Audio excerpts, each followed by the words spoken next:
This is a Film Stories original podcast. Love this podcast? Support this show through the Acast supporter feature. It's up to you how much you give, and there's no regular commitment. Just hit the link in the show description to support now. Explaining football to the friend who's just there for the nachos? Hard. Tailgating from home like a pro with snacks and drinks everyone will love? An easy win.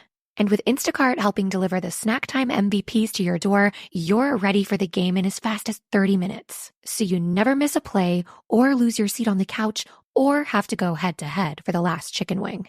Shop Game Day Faves on Instacart and enjoy $0 delivery fees on your first 3 grocery orders. Offer valid for a limited time. Other fees and terms apply.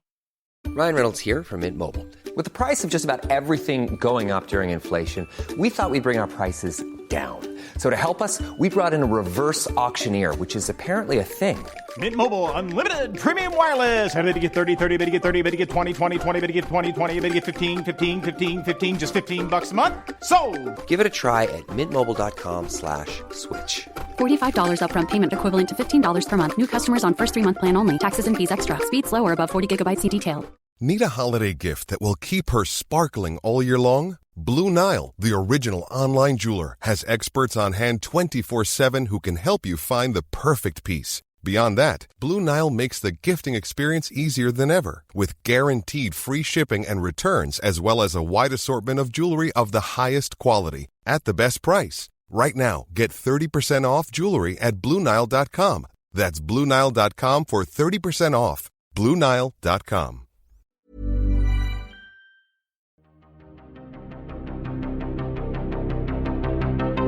This is Writers on Film, the only podcast dedicated to books on cinema.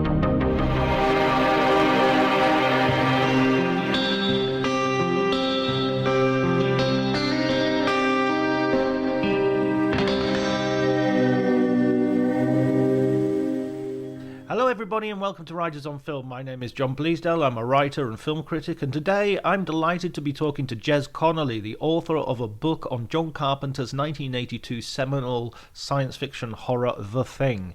He's written the book for the Devil's Advocate series and it is available where you get good books. He's also written an essay on his sort of childhood experience of watching the film for the Scarred for Life series of books. This is in volume 3, you will find it, and that will be available soon. If you can hear a creature crying in the background, that's my cat, and at least I think it's my cat, because we can never be sure of the identity of things, animals, or people when it comes to The Thing. If you enjoy the episode, please remember to share it as widely as you like. Threads, Twitter, Facebook, all of the social media outlets if possible. You can leave a comment on the YouTube channel, or you can email me directly. If you have any suggestions or feedback, I'm always happy to hear it. But before you do any of that, please enjoy the episode.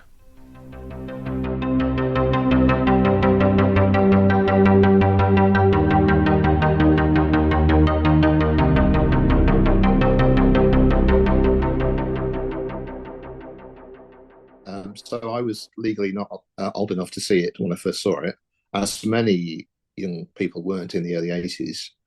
So I mean, I wasn't one of the 5.5 people who saw it in the cinema in Britain when it came out in 82. You know, you win a prize if you're one of those folks. So I caught it. In fact, the very first scenes from the film that I saw were on a BBC News report at some point in 1983, it would have been, which was designed to highlight the moral panic around the video nasty thing. I think because the makers of this little film report on the BBC News were a bit lazy, they decided to go to their local video rental store and hire a copy of the thing, because you could legally get it then. It wasn't on the banned list, perfectly accessible film.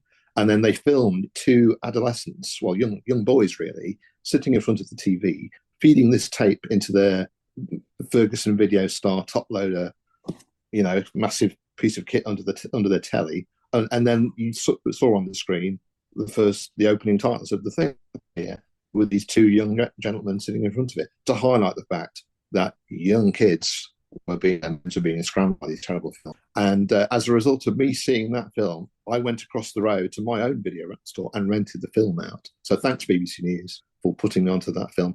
So I was 17, I think, probably when I first saw the film, and it was battered video rental, pan and scan, you name it. It was a poor copy, but hey, I got to see it. So that was really nice. What was your first reaction? Can I swear? No, I better not. Yeah, I mean, you can. It's up to you. Okay, well, I probably shat myself, not literally, but it was a really profound experience. At an age when, I don't know if you felt it at all, but by the age of about 16, 17, the sorts of things that scared you when you were a kid didn't really anymore. So things like the dark at the top of the stairs, that sort of childhood trauma, nightmare stuff, I'd kind of grown out of that. And then I saw the thing, and there was something in not so much the extremity of what was appearing on screen, but the thing that struck me was there was a quality to the soundtrack that just really got under my skin, so to speak. I just took that the bass drone that you kept hearing at certain times in the film, and the noises, the kind of melange of noises and sounds that preceded an appearance of the thing, just used to terrify me for some reason. And so that was in probably the summer of 1983. I first saw it, and as a result of seeing it that once, I must have rented it about 4 or 5 times in quite quick succession, because I just couldn't get enough of it. And so very quickly it became one of my favorite movies. I mean, that soundtrack you talk about, it's got that wonderful score, which is credited solely to Ennio Morricone, and you make the point in your book that it's like 20 minutes of screen time. About that, yeah. Which is still quite a significant chunk for any soundtrack. But I watched it last night in preparation to talk to you, Jez, and one of the things I noticed is the sort of the use of the wind on the soundtrack as well. Is it sort of has that. You know, nowadays on YouTube, you can get those sort of 12-hour long sort of on a wintry night sort of comfort things.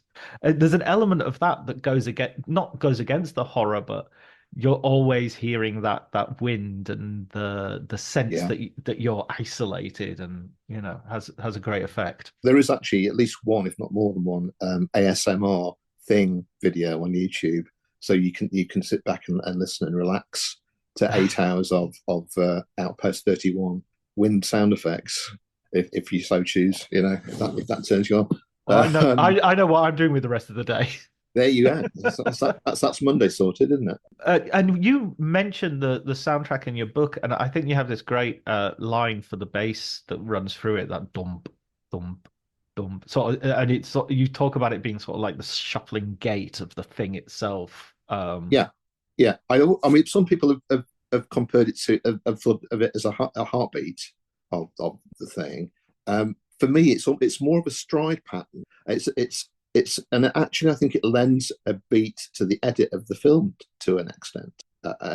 It takes its time, and I think that's quite important in terms of appreciating the rate at which you experience the film.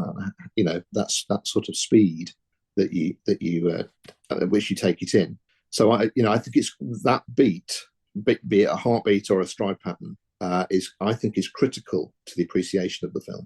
And the film starts with these wonderful snowscapes as well. I for some reason, I just think cinema is so conducive to that sort of landscape. You know, I think of The Shining, I think of Where Eagles Dare, the title sequence of the flying over the Alps. It's an instantly cinematic landscape. It is. I mean, in the book, one of the films that I refer to, because I was really interested in the environment of the film and that the extreme whiteness, and then of the exterior, and then you have the great darkness of the interior of the base, and that very, very marked contrast.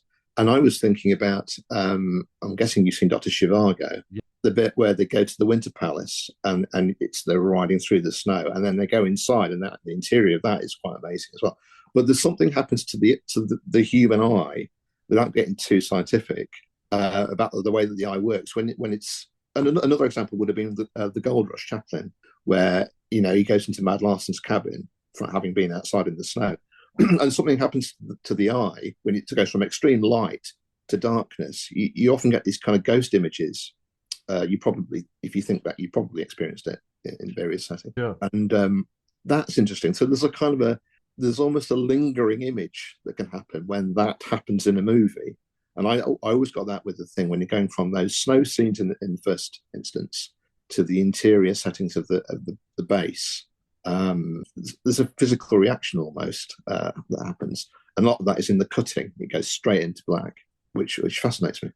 Tell me a little bit about the origin of the book, how you came about writing it, because it's a series, correct? Yeah, a bit of a long story. So prior to writing this book, I co-edited with my wife 3 books in a different book series, World Film Locations, for a different publisher. This is a series of books. So I think around about 50 books. Is this like Index Publishing or Intellect, which is based Intellect, yes, in Bristol, and they did a number of these. And each book took a city and then chronologically walked through the many films that were either shot in or set in that city. And we did 3 books. We did Dublin and Reykjavik and Liverpool. And I went to the editor, the top editor for the series, through an event at BFI South Bank, and I went along to that. And I got chatting to another editor in that series, done another book, New York, I think it was, a guy called Neil Mitchell, who's done quite a lot of film writing over the years. And he was telling me that he just got the gig to write a book for this Devil's Advocate series on Brian De Palma's Carrie. And I remember him saying to me, well, if you got a shot at one of these, what film would you write about? And immediately I said, well, it would have to be The Thing. It's the film that if I think about it, I could probably come up with 40,000 words without too much trouble. He said, and so consequently, off the back of that, I got in touch with the publisher, a guy called John Atkinson. Interestingly, one of the first books to come out in the Devil's Advocate series was written by Anne Bilson. She did a book on Let the Right One In. Oh, who wrote the BFI classics? Exactly right. So that's really important in terms of the development of the Thing's reputation. Her BFI Classics book came out in 1997, which I think is really important in the life cycle of the film. That book came out when it did, and so that was about 13 years after the film came out, and my book came out about 13 years after Anne's book came out. So it felt like the right time for another look at it. And one of the things that I wanted to avoid doing was to replicate what Anne did, which was itself a kind of chronological walk through the film's plot. So mine is more of a kind of a thematic dip in. If you go through the chapters, I touch on various different ideas and concepts rather than just sticking to the narrative. The books, as you're probably aware, do look very much like the BFI Classics books. John Atkinson used to work for BFI. I think that's where he got his original idea from. And so they're quite nice companion pieces to the BFI Classics books. I recommend them a lot. I've written another one in the series as well, actually. So I recommend them highly. But they're specifically about horror. What was the book that you wrote, the other book? So the other one was Dead of Night, the Ealing Classics, Ealing film, horror. Portmanteau film? Yes, that's right. Yeah, 1945. That was actually, I co-wrote that one with another guy, David Bates. And actually, John Atkinson brought out another series following Devil's Advocates, which was the Constellations series, which was intended to be the science fiction counterpart to the horror of Devil's Advocates. And I co-wrote a book in that series with Emma Westwood on John Frankenheimer's Seconds. Emma's gone on to edit a really excellent book on Bride of Frankenstein, to which I'll come to the chapter. So yeah, they were really nice books to do. And the great thing about them was that it was kind of carte blanche. John was very receptive to ideas. He wasn't going around commissioning people to write books on particular films. He took pitches and responded, and we got books written. And so it was a really great opportunity to explore something that I really wanted to write about. Yeah. That's the best thing in the world, is when an editor says, what do you want to write about, rather than here's a list of names and we need to cover these. That's the best thing in the world. And you've also written on The Thing for another publication, correct? That's coming out soon, I believe. It just came out a few weeks ago. So if you are, like me, a member of Gen X and grew up in the 1970s and 1980s, you are probably familiar with a series of books called Scarred for Life. They have a podcast. They started a podcast about this time last year, and they've now published 3 books in the series. That probably will be it for that series, actually. But this third book that came out just a few weeks ago was covering the 1980s, and particularly films and culture in the 1980s. And so as a result of that, I got to contribute a new chapter, a new essay about the thing for that. So it's quite nice to revisit the film after a period of time. The book came out in 2013, I think it was. So about a decade has passed, and really interesting to. One reason I really wanted to do it was because the publisher of the book asked me to take out a few gags that were in the original manuscript. I thought, no, I want to use those. And the Scarred for Life books are much more kind of lightweight and upbeat. So it was an opportunity to recycle some old jokes, really. Yeah, the story of my life. Brilliant. That sounds really good, and it sounds like you've had an opportunity to go over the film sort of multiple times, as well as and through multiple time periods as well. You know, you've had a gap between them, so you've had a chance to reconsider. And again, rewatching the film last night, I didn't come to it as a kid. It wasn't one of my video nasties. I mean, you mentioned watching Alien prior to it, and I think Alien very much stands in the place of The Thing, and I came to The Thing as an adult. I remember having a friend who was really disparaging of John Carpenter. And you know how sometimes you have a friend when you're 13, 14, and they say something and it sticks with you for ages. And then you, as an adult, you have to kind of go, wait a minute, why do I even think that? And his thing was John Carpenter uses like the apostrophe S before his films, like John Carpenter's, whatever, The Halloween or Escape from New York or Assault on Precinct 13. And he's like, how arrogant is that? How, and I just thought, yeah. And it's taken me ages to actually watch his films and go, no, this is brilliant. Why did I have this stupid sort of prejudice against him? No, I get that completely. I mean, I think Carpenter is a bit of an impresario. Old school style, I mean, his hero is Howard Hawks, and I think he very early on recognized that, frankly, if you put his name at the beginning of the title of the film, it will sell more tickets. So, what's not to like about that, I suppose. But I can't say that particularly bothered me, but I know what you mean. I do know what you mean. Sometimes it doesn't really work for me. I mean, John Carpenter's Ghosts of Mars. Who cares, really?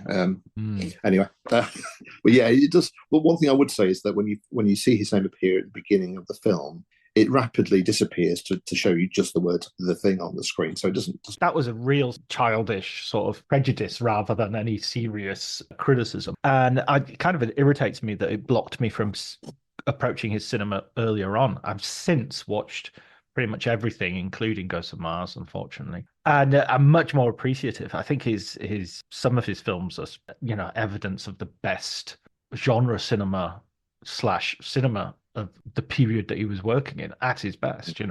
They live, Assault on Precinct 13 and Halloween are probably, along with The Thing, are probably, comparable to anything going on at that time. Yeah, I tried the Fog in as well. I really like the Fog. Absolutely true. What I would say is that I think because of the genre that he's mostly stuck to throughout his career, you get a lot of people, lots of just film fans and critics who just won't give him any credit just because of the nature of the genre. And I would actually say that he is one of the best directors of the widescreen format, editing in the widescreen format. But I think actually probably particularly Assault on Precinct 13, if you watch that again from the point of view of the edit and the framing, he's an absolute master of populating the frame with meaningful positions of people and objects. You definitely see that in the thing. There's some really important critical stuff in terms of where a character is when you see them, which side of the screen they're on, for instance.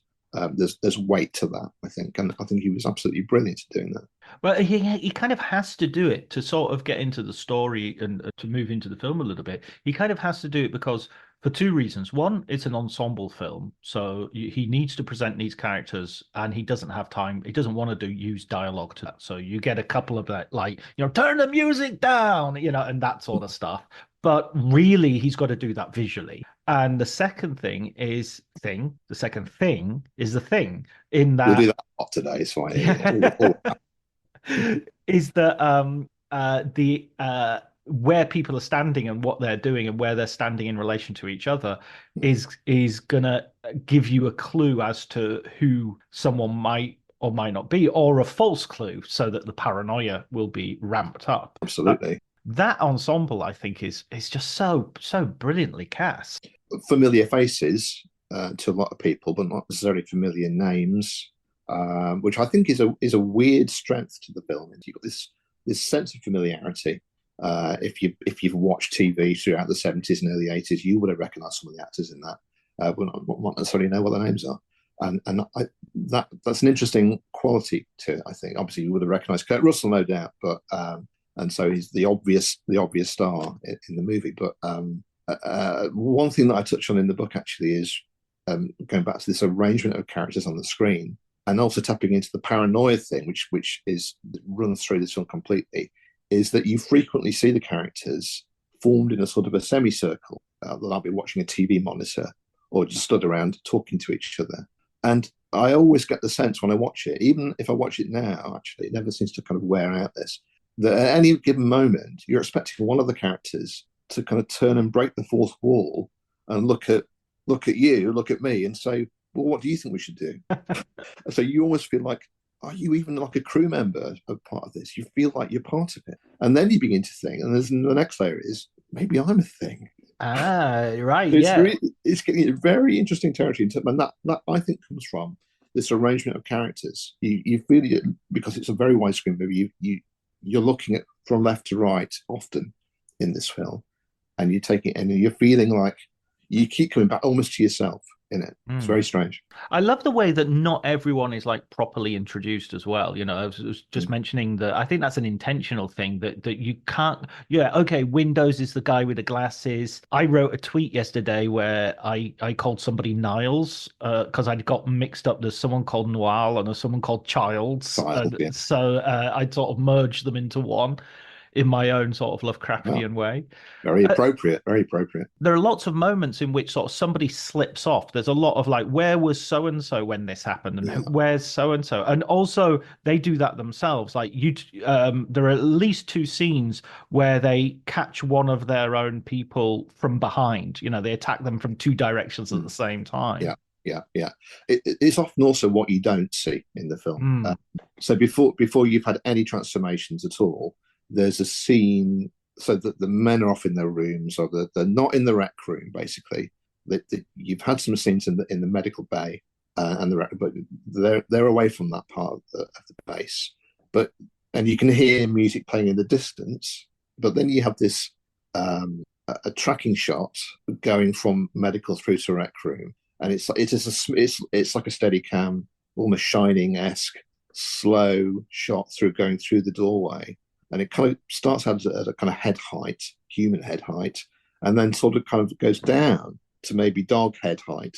And it's just this sense of, what are we actually watching? Are we watching the point of view of something in that space? If we are, it's not seeing any humans. What it's seeing is a kind of an absence. And what you don't see and absence, again, are really interesting features to this film. Empty spaces, absent spaces. And the mind, again, starts to fill these spaces.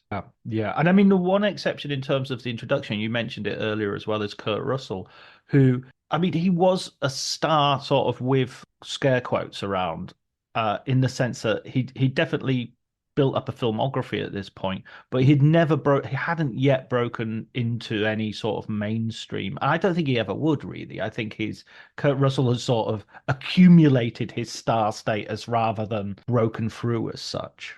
Yeah, I think that's a fair comment, really, and I think that probably suits him quite well. He's perfectly happy. He's still working, isn't he? He's still doing stuff quite successfully, so he's had a very decent career. Thank you very much. And married to Goldie Hawn, so it's just not bad, is it? So, no, absolutely. I mean, it's no slight on him. There are plenty of actors who have had far worse careers, and I think he's had a stellar career. But I'm just thinking as well in terms of his recognizability. You know, he's definitely a step up from. Did he do Elvis the TV movie before this? Did. So that's what, 77? No, 78, right. I think it was, after Elvis. So yeah, again, a degree of familiarity, but not. We're not talking Eastwood.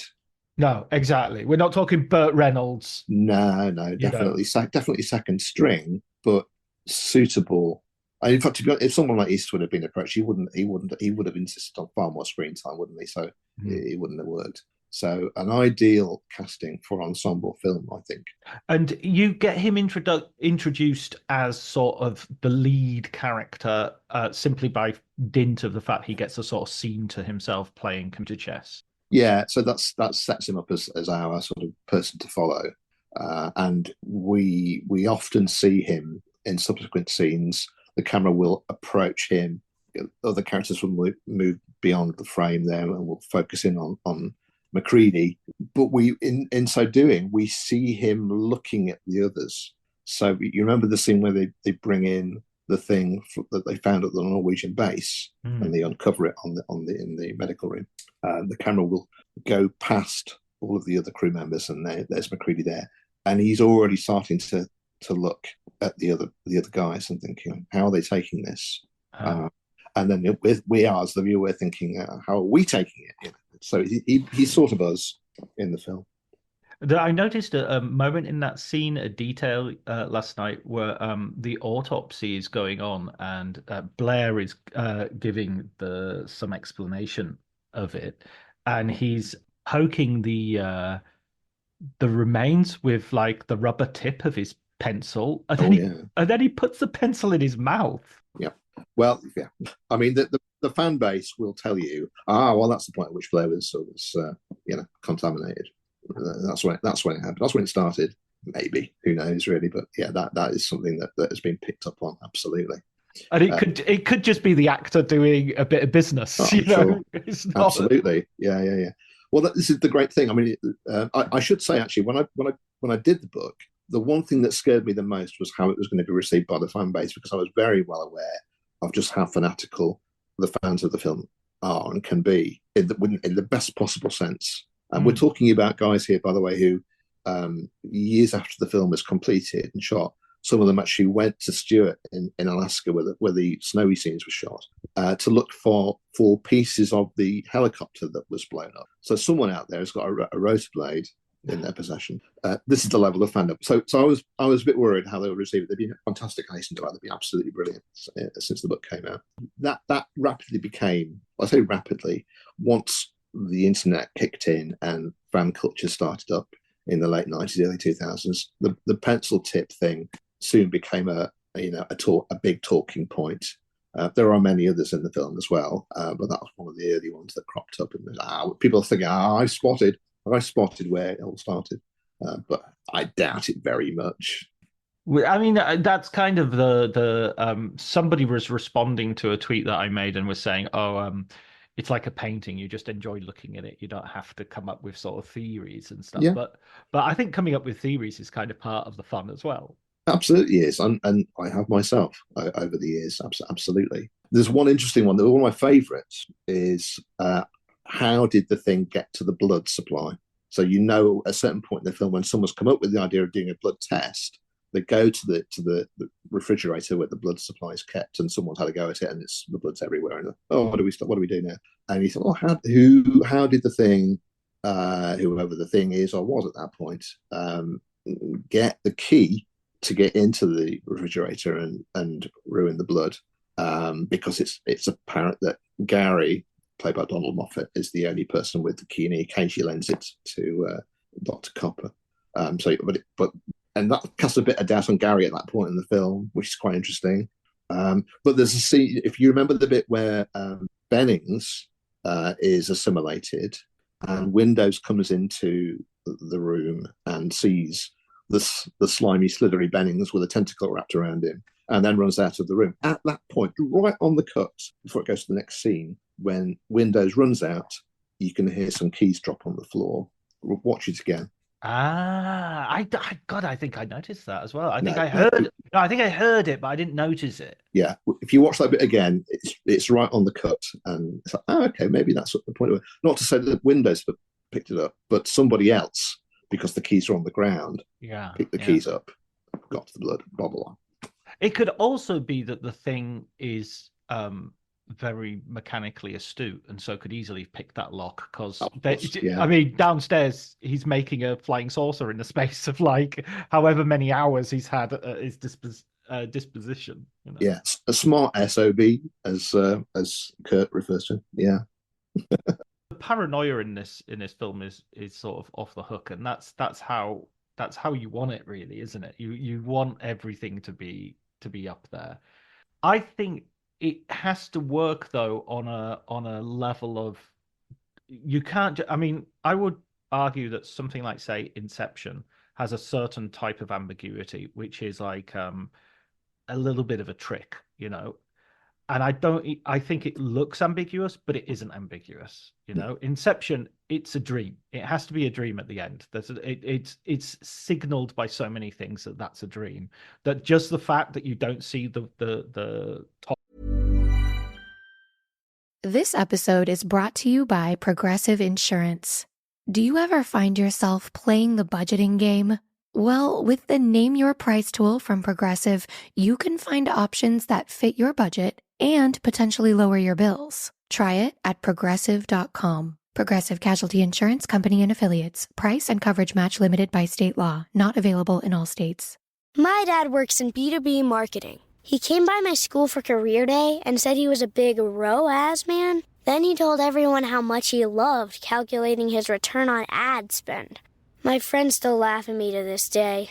Not everyone gets B2B, but with LinkedIn, you'll be able to reach people who do. Get a $100 credit on your next ad campaign. Go to linkedin.com/results to claim your credit. That's linkedin.com/results. Terms and conditions apply. LinkedIn, the place to be, to be. Fall over, and you're being teased with you might, but you haven't, but you might. Yeah. That's a trick. I'm not buying it. Doesn't make the film worse or better or anything, but it's just not ambiguous. Here, I think it has to play with the fact that it's ambiguous, but there has to be a sense that it is knowable, that there is some way out there, and I think that is that's one of its attractions. That you think, if I just watch it enough times and think about it hard enough, there will absolutely right. You're absolutely correct. But each time it will always evade you, which is because it has to. Because that's if you got it, you wouldn't need to see it anymore. And this is one of the most rewatchable films that I can think of. I literally almost get something new from it every time I watch it. However much that was intended by Carpenter and the crew, it's a film that just keeps on giving. But as you say, it just feels so. What you were talking about earlier, blocking and everything, it feels so carefully made. And oh yeah, absolutely. Yeah. And so thoughtful in that sense. I mean, I think the script is fantastic. I think there's a real the use of humor, the use of the way it sort of undercuts its own sort of horror with a sense of its own absurdity and ridiculousness. Yeah. There's some interesting backstory stuff as well, just thrown in there, and you think, well, what? They didn't need to do that. But I think it's after Bennings has been uncovered and they torch him outside. There's a quick scene inside, and there's Gary just sort of almost looking into space, saying, Gary was Bennings was my friend. I've known him for 10 years. And he thought, well, they didn't need to say that, but somehow that little drop of character development, post-mortem, if you like, was an interesting little touch, I think, and it just lends itself to the fabric of the film, I think. It humanizes Gary, because otherwise he would just be like the gunwale hard ass. Instead, now the only guy in the whole film who expresses genuine emotion about there has been consequences that have nothing to do with his own survival. It's purely about, as you say, we never really find out what they're doing out there either. Playing table tennis largely. It would seem. No, that is. He's excellent at that point. That is quite ambiguous in a sense, but I think that was just because it was superfluous to the plot. Really, we don't really need to know what they were researching. I mean, you can find character notes in the preparatory documents for the film that sketch out the role of each of the characters. Yeah, I mean, there's a botanist in there, for instance, and other things. So, but they didn't need to flesh any of that out particularly. What was McCready there to do? Was he a Vietnam vet?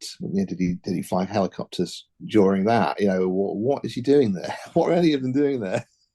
It doesn't really matter. Yeah, and you have got that sense of like there's still that countercultural sort of, late 70s, late 60s. The consequences of those decades are still playing out in the I forget the character's name, but the sort of burned out sort of hippie, possibly a Vietnam vet himself, Yeah, there's one to see there actually. Yeah, it's true. I've always thought of it as a very kind of fin de siècle part of 70s cinema, really. Right. It definitely looks more 70s than 80s to me. It's part of that. You think about the sort of political paranoia movies of that decade, and it feels very much a part of that rather than Reagan America of the 80s. Say it doesn't have. It's just so much more downbeat, isn't it? So, which probably explains why it didn't do very well commercially when it came out. Yeah. I'm always interested in as well when they talk about Gary relinquishes control, which again is another interesting beat in his character, because you would the more predictable, the worse version of this film would have had him being a megalomaniac and need to be killed at some point. Yeah. But the fact he gives up power, you'd feel a lot better if I did somebody else to control.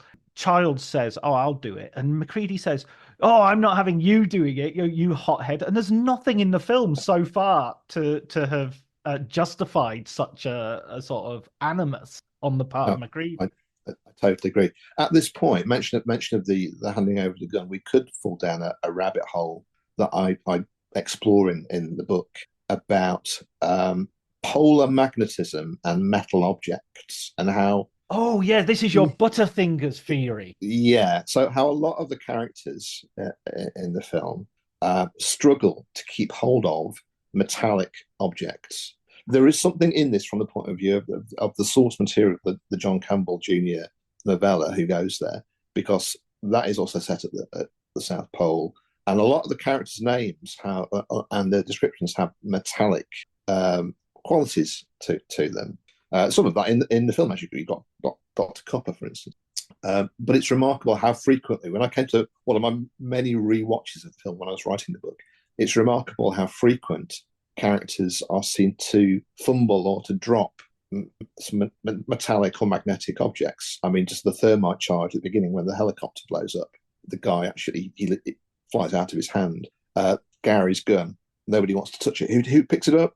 MacReady picks it up, because MacReady is the seemingly reliable character in this who was not going to drop this object. Of course, later on, when he can't get the flamethrower to work, he has a bit of a wobble himself. But quite often, this happens if you rewatch the film. And one of my reasons for writing the book was to get people to rewatch the film, even if they're really familiar with it, to begin to see, oh yeah, there's that bit. I wanted to make connections, and that's one of them that I spotted. Drop the keys as well. Drop the keys. There you go. Fits into it. They start to rack up. It's amazing. I also thought about that in terms of, is the dog doing that? Is the dog sort of making people, or the thing? Is it sort of creating a sort of derangement or clumsiness as part of its sort of psychic powers? Quite possibly. Again, that is in the Campbell Jr. novella. There's definite hint that it has a psychological influence on the humans. So that's entirely likely that there's something going on there. And Blair is sort of the first affected in terms of his sort of psychological breakdown. One of the things that always makes me laugh, and it's part of the mordant humor of the piece, which again I think is one of its real strengths, is when MacReady goes to visit him and ask him a question. He's sitting in there with a noose. Yeah.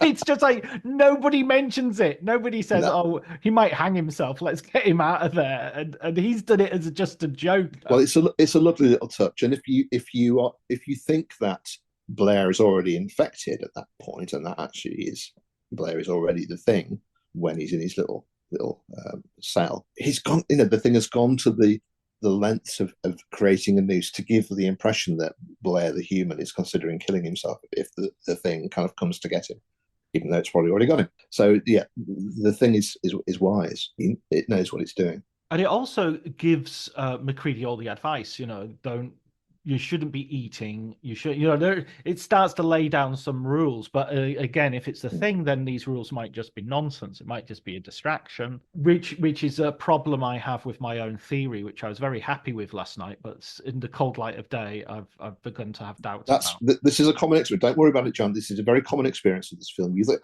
I've got it, and no, it starts to fall apart. I know exactly what you mean. I've been there many, many times. It is very tempting. I know we'll come on to talk about the ending, but it is very tempting to think that Macready is the thing at the end, because that would be a lovely twist, wouldn't it? But if you track back and you think, okay, well, if that is the case, at what point was he assimilated? And if he was assimilated when you think he might have been, and I think probably the period would have been when he was outside of the main base in his shack, and he wasn't on screen for a few minutes, you might think maybe something happened there because we didn't witness the moment. You then have to go on and think, yeah, well, okay, if he was the thing at that point, he went on to kill other things. He torched up a couple of other things. So would a thing kill another thing? Seems unlikely, but maybe the thing would kill another thing if it meant that it's just a part of a whole, and as long as a part of that whole, survives, then it all survives. So maybe that does work. Answers on a postcard. Just clipping his toenails. Well, we'll definitely come to the ending as you've said. But before we do, I think there's one big thing we haven't talked about yet, which I'd like to get. For many people, the appeal of this film were the incredible special effects and the body horror. I've already mentioned Lovecraft here. I think this is one of those films. It's like The Matrix being the best film, the best Lovecraft film. Lovecraft. Absolutely right. I'm just going to give a quick plug, actually, to a new documentary that is being prepared at the moment called The Thing Expanded by a production company called Creative VC. I'm on the advisory circle for this film, and one of the things that they are striving to do, which has hardly ever happened since the film was released, is to get Rob Bottin sat in a chair and interviewed for this new documentary. Right. I don't know whether they've achieved it yet. They may still, who knows? But if they do, at the absolute, it will be the motherlode of scoops, because everybody wants to hear what Rob Bottin now has to say about his work on the film. What happened to him during the making of the film is pretty well documented. He did very, very long hours. He ended up in hospital because he was just exhausted. He put an awful lot of work into this film, and I think he did it at a time for horror and effects when it was the eye of the storm almost. After that, you would begin to see CGI taking over from practical effects.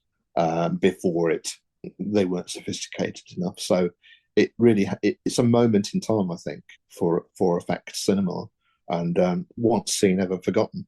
You can watch them. You can watch the film over and over, and no matter how artificial some of the effects do now appear, there's still something about them that kind of digs into something inside, in scary in the soul almost. Just it affects you then, and there's almost, its relative artificiality lends itself, maybe accidentally, to this fear factor.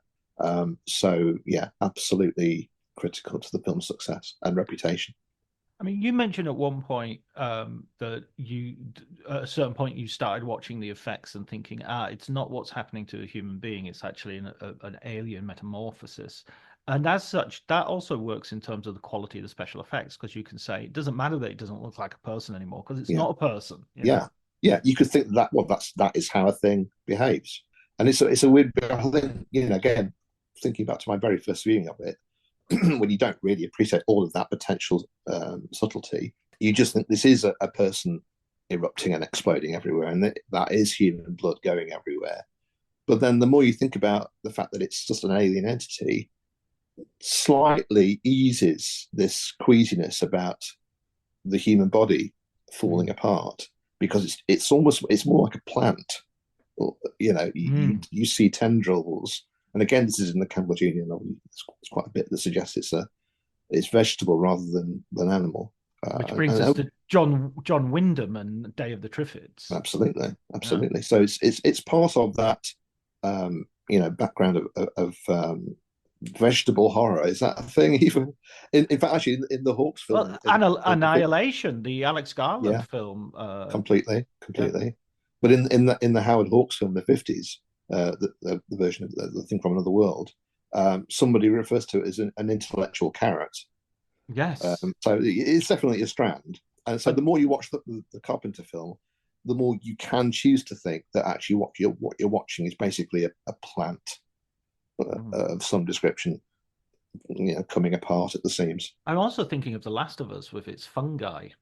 I haven't seen that actually, but Yeah, I will take your word for it. It has a sort of fungal aspect to the zombies in that. Yeah, that's how it's being spread. And yeah. Well, that matches up with the whole notion of life cycle too, doesn't it? So that works quite well, I think. So with the effects, as you say, there are various sort of rationales you can use behind it, either to make you feel better or to explain some degree of the special effects. I remember. I think it might have been on a documentary or a commentary track. They were talking about like the first thing you see is all the animals or the creatures it has encountered sort of coming out as there's a bit of dog in there and there's a bit of insect in there, and there's a bit of something that might have met on an alien planet in there as well. Yeah, absolutely. And that actually goes back to what I was saying earlier about the soundtrack, about the sound effects. When you hear it emerging, you can hear various death screams going on in there from who knows what in its past. So it's carried forward all of these traits and traces from whatever previously it has assimilated, and you can see and hear it, I think. And being everything, it is no thing as well. You never get to a thing which you say this is the thing. This is the thing at its core. And I don't want to play the what ifs too much, but in again another worst possible film version of this, you would have the moment where it sort of reveals itself and says to the people, you puny humans, you have not, and it just doesn't do that. You never get to know, which means that it's much more important whether Childs or Macready are a thing rather than what the revelation of identity is in the thing itself. What you're describing there, to an extent, is the prequel, the 2011 prequel, where you do supposedly see an original form of the thing, which actually is, I don't think is too bad, and to some extent does emulate some of the descriptions in the Campbell-Junior novella. But from the point of view of a movie, you really don't need it, and the Carpenter film did not do it, and it's all the better for not doing it, really. That was probably a bad idea for the prequel. I've never seen the prequel. Should I see it then? Is it a recommendation? Oh, absolutely. I'm going to sort of damn it with faint praise at this point. It's definitely worth to see, and it's quite nice. They pay homage to the Carpenter film in many ways. One of which is at the very end of the prequel film. You get shots of characters getting into the helicopter and chasing after a dog across the snow. So you can do a kind of a matchup if you really wanted to.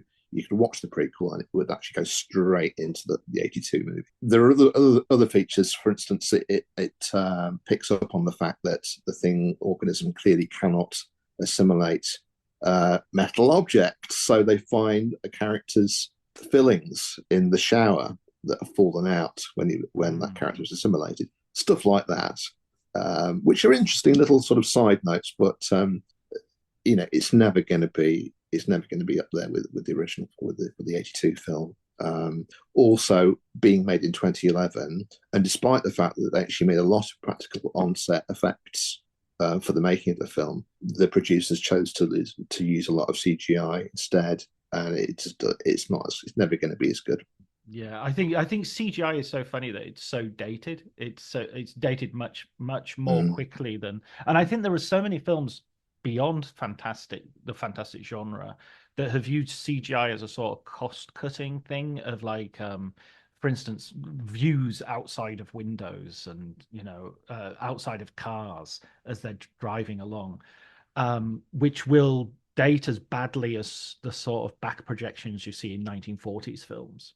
One of the phenomena that I think has happened as part of the reappreciation of the thing is that I think audiences have grown weary of CGI and they've gone looking for earlier examples of practical effects. And I think that has naturally now almost come full circle, where you see more and more films that actually do use practical effects. I mean, I'm thinking about Alien Romulus, for instance, quite a lot of that. So I think, if for no other reason, the Thing, it forms a really important part in the history of effects and where we are now with it, and how audiences respond to effects. And I'm really pleased about that, because I'm no great lover of CGI. I rapidly grew bored of it.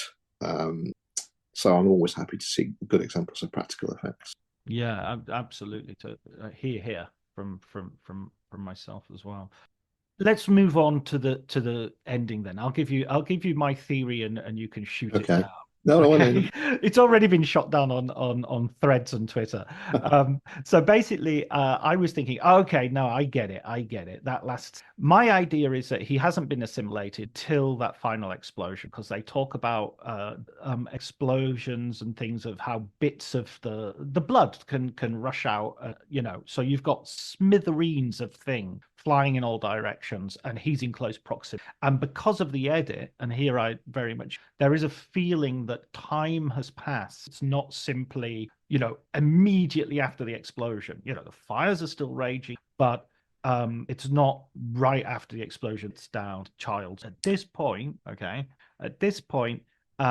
they have a conversation about what to and he says, oh, I guess we'll just have to align, which of course he's already said that if they do that, if the Thing will be happy, the Thing will be happy. So if he is human and Childs is, then he shouldn't be happy unless he's Child. And then he's drinking his whiskey and he's handing it to Child. And Child, this goes back to what Blair said, you prepare your own food, because you could even just a particle of stuff could assimilate you. Now, I've since been told that isn't whiskey, that he's testing Childs, but I don't know. I don't think MacReady's ever without. I think he's. Well, it's one of the first things you see when he's playing computer chess. He switches on them. He just brought into a glass, but he's got his bottle of J&B always. Yeah, absolutely. And I just got a feeling he's got, they all have an allowance of 7 crates of something, and he's got his crates of J&B. Yeah, everything's going, and then that scene plays out of if you think of it like that and you watch that scene, there's a real sense of smiling as I've kind of got you. Yeah, I mean, you can have that interpretation. It's free to have, and that's the great thing about the movie, that we can all have our own ideas on this. It's something that I touch on in the conclusion in the book, and I think I throw in a variety of different potential scenarios. My personal favorite is that they're both just human, because I think that would be the most bleak ending. They are both still human, and they're just going to freeze to death, and that is how it ends. And maybe scraps of Thing tissue are going into deep freeze and maybe will be discovered, and it's maybe has the intelligence to know that a rescue team will turn up, and that will be its opportunity to skip and go elsewhere, maybe. But I don't think anybody really knows what is going on, and that is the perennial charm of this, that it can be reinterpreted over and over and over again. Yeah, no, I could go with that. I could definitely go with that. I mean, it's such an interestingly bleak film in the sense that I think that moment where Kurt Russell just says, none of us are getting out of this alive. This isn't a case of surviving something. That's such a moment where it becomes sort of transcendental as a thriller. It does, and that's actually why I like my own interpretation, that they're both human, they're both going to die, because surely someone's going to survive. Well, why? Well, maybe they're not. Maybe that is what makes this film above others of its type. That it's just going to explore the potential for a complete end here, and that's it. For another 100,000 years, at which point some other life form will come along and maybe find the Thing. Yeah. Just who knows? Oh, you've convinced me now. See, I'm such a sucker. I'm... No. But it invites you to interpret, doesn't it? The film, it wants you to come up with a theory. I always think, and it will continue to be debated back and forth. and nobody will come up with a definitive. And even Carpenter reviews it. Well, he's done interviews where he says, I can tell you how the film is resolved and what is actually happening. All you have to do is send me a check through the post. So yeah, let us do that. So it will always be open to discussion. How much is the sum? Oh, 50,000. I don't know. I can't remember how much he said. He may not even have got far not actually naming the figure, but it's just about the night. As long as you pay me, I will tell you. I swear to God, if we do a GoFundMe, I bet we'd be able to raise it. We're going to pay John Carpenter the amount of money, and yeah, he still wouldn't tell you. I don't think. Yeah. Or you would? Why trust him? He didn't tell you in the film. Why trust him when he tells you? He just makes something up on the spot. I bet he's the thing. But you know what? I think you might be onto something there. Put that into the Post 31 website chat board, and somebody will come counter it, or actually defend it alongside you and say, "Yeah, you're right there. You got a point. That's it." Oh wow, it's such a great film, and it deserves this kind of revisiting and rethinking and analysis that you've done in the book. And I'd really urge anybody who has the opportunity to go back and read that, and also to read the new book that's coming out, which you mentioned earlier, called? Well, it's Scarred for Life, Volume 3. It's a whopping 740-page book, of which I have about 7 pages about an essay about the thing. And the essay sort of charts my adolescent relationship to the film and how prior to seeing it, when I was sort of junior school age, I used to go to my local joke shop and I used to collect all these little rubber fingers and thumbs and hands and things. I was like a junior school Jeffrey Dahmer. I had this whole collection of like rubber body parts. Weird. So when you start to see a film that shows bits of human bodies kind of falling apart, I was all over it. I was like, this is great. This was made for me. Absolutely. So yeah. So good. And finally, the final question I'd like to ask you, Jez, is for a film book recommendation, because it's something I've fallen out of the habit of doing recently, what with festivals and everything. But a film book that you'd like to recommend, it doesn't have to be like the best film book you've ever read or anything like that, but just something that our readers might want to pick up. I'm just trying to think of the name of the author of the book I have in mind. It's Peter Conrad, and the book is The Hitchcock Murders. I came across a copy of this book in a charity shop in Edinburgh many years ago, and I'd never heard of it before. Peter Conrad is not exclusively a film writer. He's written on opera and all sorts of other different things. He did write a book about Orson Welles, but he did The Hitchcock Murders. And it's a highly personalising. I think it starts out with him talking about when he snuck in to see Psycho when it came out. And what I liked about that book, and I read it before I wrote my book on the thing, is that he dips in through the chapters. He dips into notions and themes and ideas that keep cropping up within Hitchcock's films. So it's not a biography. It's not a career from A to Z kind of interpretation. It's just conjuring with ideas that Hitchcock himself often played around with. And I just really liked the way it was written. I remember after I'd read the book and thoroughly enjoyed it, I took a look at some reviews of the book on Amazon, and people were really annoyed. It's getting quite a few kind of 2-3 star reviews on Amazon, and people saying, well, I didn't really like this book because it kind of relies on you having seen the films before you read the book. And I was, well, why would you read the book about films you haven't even seen yet? I always find that a bit of an odd criticism of film monographs. Surely the reason why you got the book in the first place is because you've seen the film or the films and you want to learn a little bit more about them by reading them. So I always find it to be a peculiar criticism of a film book. So that would be a book that I think I'd recommend. Peter Conrad's The Hitchcock Murders. Yeah, I mean, I always do this thing when I'm reading a biography of a filmmaker or anything. Is if it does get to a point where it's a film that I haven't seen, one of the more obscure ones, I'll read the making of bit. But when it comes to, say, the writer doing an analysis or something, I'll just skip those pages and think I'll come back to them when I've seen the film. Because usually reading one of those books gives me a watch list to watch anyway, and I'm not going to stop reading and go and watch them. So I'll get round to them and then I'll go back to the. So it's it can be an interplay, but it's certainly not a criticism of a writer to I found that writing the Terrence Malick book is, if you just have to assume at a certain point. You guys have watched Badlands, right? You guys have watched The Thin Red Line. I don't have to do too much explanation. Well, there's still some skill in writing some précis about what happens as part of your own writing. But it's you're not telling the reader the story of the entire film because they haven't seen it. I kind of play around with that a little bit. I can't remember which one it was. I think it actually might have been the Scarred for Life essay that I say, we will now have a 2-minute silence for anybody who hasn't already seen this film. And then you have got time to go away, watch the film, and then come back and we'll start it. You can rejoin us at this point, and then we'll carry on. A bit patronising, but you know what I mean. It's just if you're interested in what I've got to say about this film, I'm kind of figuring you've seen the film already yourself, and you've got your own ideas, and you can play those off against my ideas and agree with me, disagree with me, whatever you like. Really, that's the whole. It's just chewing the fat, isn't it? Isn't it just? That's what film books are about. It's about extending the conversation. It's absolutely the best film book is like sitting after having a drink after the cinema with your, and being with an erudite friend who knows more than you do, and is filling you in on what you should have got. and then listening to them and saying, yeah, that's bollocks, that is. As well.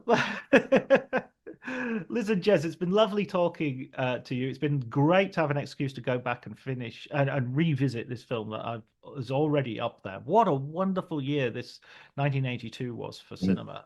Blade Runner and The Thing the same week. And not to mention E.T. We won't mention E.T. No. I hate that film. There you go. And on that bombshell, thank you so much, Jez. No problem.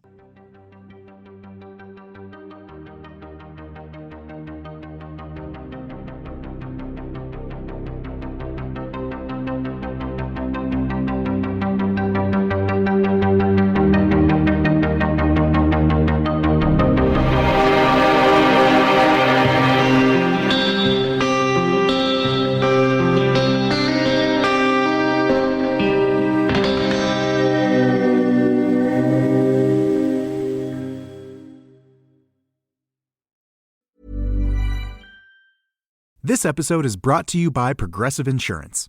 Do you ever think about switching insurance companies to see if you could save some cash?